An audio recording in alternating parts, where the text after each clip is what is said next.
एक आदमी और उसकी पत्नी चिड़ियाघर घूमने गए। वो देखते देखते वो बंदर के पिंजरे के पास पहुंचे। वहां उन्होंने देखा कि एक बंदर अपनी मादा के साथ बड़े जोश से खेल रहा था। यह देखकर पत्नी से अपने पति से कहा, देखो कितना रोमांटिक जानवर है, अपनी मादा के साथ कितने प्यार से खेल रहा है।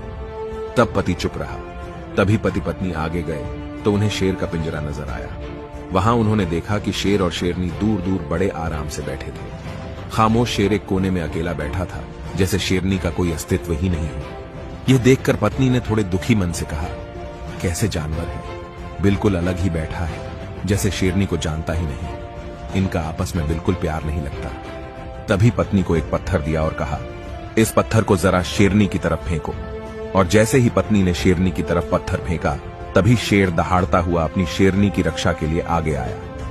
अब पति अपनी पत्नी को एक पत्थर और दिया और कहा, अब इसे बंदरिया की तरफ फेंको।